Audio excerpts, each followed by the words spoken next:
Ellie, wait lang. Congrats sa atin, ah. Alam mo, ikaw talaga yung lucky charm ko, eh. Basta, sobrang thank you. Alam mo, dapat nga ako magpasalamat sa'yo eh. Kasi kahit na sobrang dami ko ng maling ginawa, ang bait mo pa rin sa akin. Akala ko nga, hindi mo na ako papansinin nung pumalpak ako sa'yo eh. Alam mo, Ellie, I can tell that you're a really genuine person. You're kind, caring, reliable. Oo nga, hindi ka masyadong showy, pero nararamdaman ko naman yung mga yun sa mga ginagawa mo para sa akin. Lalong-lalo na sa kantang ginawa mo. Kaya nga, gusto na rin kita eh. Gusto mo rin ako? And I think I'm willing to give you a chance to be my boyfriend.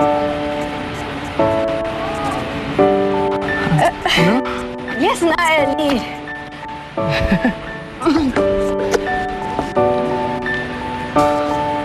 Darling!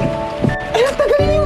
When the music ends, Tara na! when the lights go dim. At lalo naman tong si Ellie. Ano naman ang mamamana nun dito sa katalinuhan ni Mark? Malamang wala, no? Ay, di ba ampun lang naman yun?